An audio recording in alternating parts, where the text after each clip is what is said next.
Assalamu alaikum and good evening to everyone. You're welcome to all of you.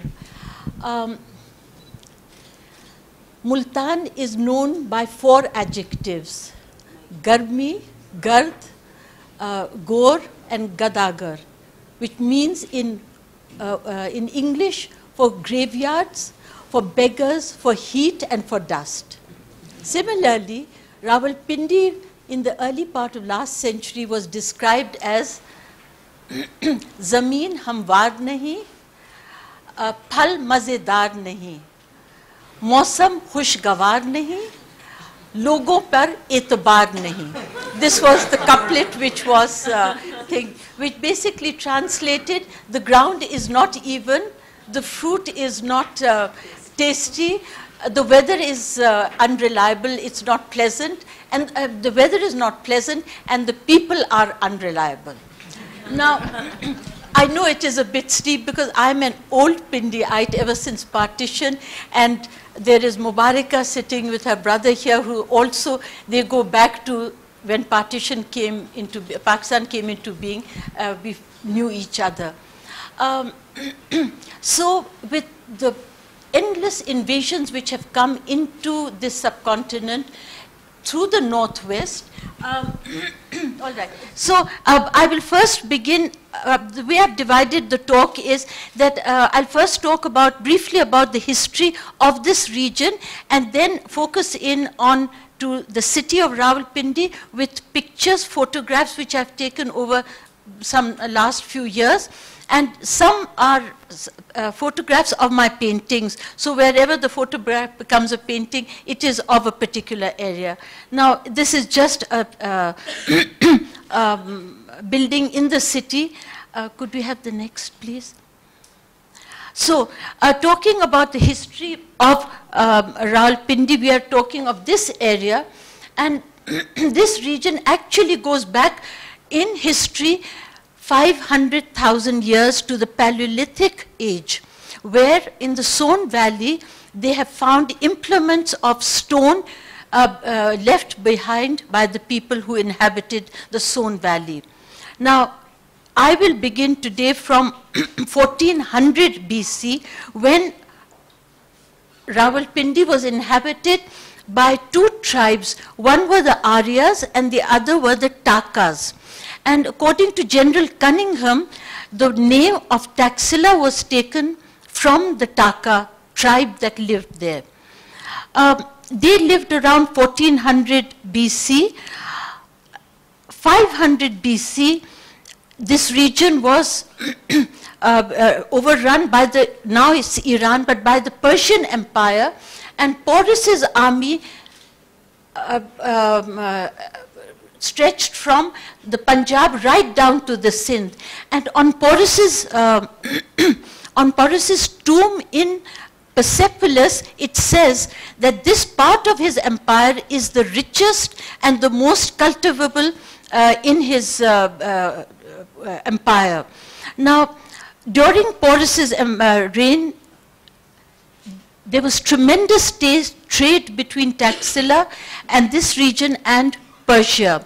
They introduced the coin known as the siglu, and apart from that, they introduced a script known as Horishti, which has its root in Aramaic. And that script lasted in this region till 500 AD it was used. After the Persians, Alexander invaded this region, which was 1331 BC, and the reign did not last long.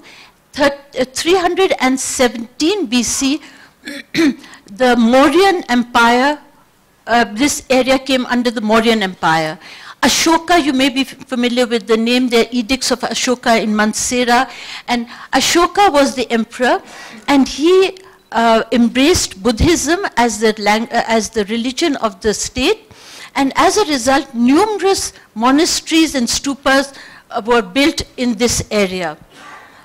The Mauryans Mauryans were defeated by the Bactrians, who came from the upper region of Afghanistan, and the Bactrians were then defeated by the Scythians, who invaded again this region and occupied it. In 90 BC, the Parthians from Persia once again came and they occupied this region, and Sirkap, which is one of the sites in Taxila, the findings of jewelry from gold to silver to sculpture is a manifestation of the high level of workmanship which was found in that period. The Parthians, when the Parthians finished, then there was the White Huns. And the White Huns, early 6th, 7th century AD, 8th century, they were defeated by the Hindu Kush dynasty of Afghanistan. The Hindu Shahi dynasty of Afghanistan. The Hindu Shahi dynasty of Afghanistan was then, it stretched right up into the Punjab, but Mahmud of Ghazni in 1008 defeated the Hindu Shahi emperor, and because the Gakhars, who were the inhabitants of the Potohar region, which is today Rawalpindi and Islamabad, because of the help which they gave Mahmud of Ghazni, he gave this entire area to the Gakhars as a gift. The Gakhars occupied this till 1765, when Bhangi, what is the name? Gujjar Singh Bhangi defeated the Gakhars, and Milkha Singh built a fortress round Rawalpindi.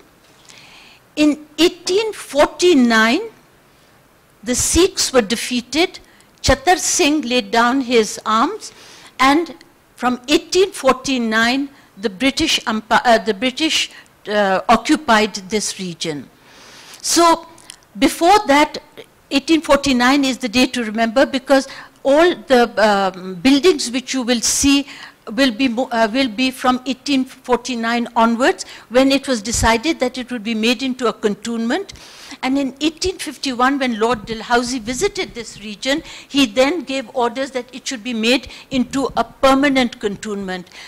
Those of you who are interested in history know that this was the time of the Great Game, and there was tremendous pressure. The Russians wanted to come through to the warm seaports, and there had been two Afghan wars. The first Afghan war was between 1839 and 42, and followed by the second in 1878 and 80.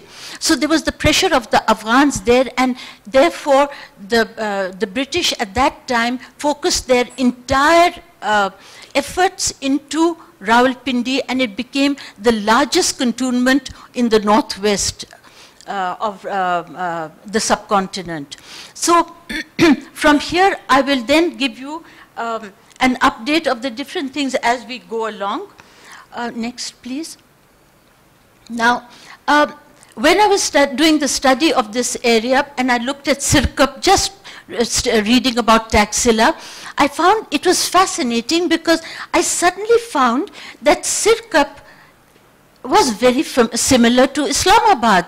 And the reason why I say that is it's the same grid. Imagine this as the blue area. And then you've got F6, F7, the grid system. And the other interesting thing which I found was that Taxila, the Bactrians and the ones who occupied this region, they were Greeks also. And it was Doxiadus when Islamabad came into being, who planned Islamabad. So 2,000 years later, Islamabad, they built a city just like Sirkap on a tiny scale, and Islamabad on a larger scale.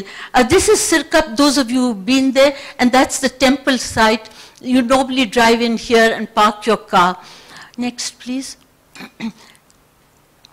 This is just Sirkap, a plan of the excavation with, again, as I said to you, the main street and the very geometrical grid system of every street, which is numbered, incidentally. It is named, but it's numbered. Next, please. So we come to Topi Park, the glory, one of the glories of Rawalpindi. Topi Park still exists. It has undergone many changes. I don't know about if it's for the better, but the 1850s, 60s, 70s, when Topi Park was there, it was a great place for birds, bird life. There were partridges, ducks, teals. The privileged could go on a shoot in winter, and then apart from that there were hares, jackals and wolves also which there. In Topi Park there were some beautiful rides which people, because everybody sort of lived on a horseback for 20 out of 24 hours, literally half the day. But there were lovely rides through it. Next.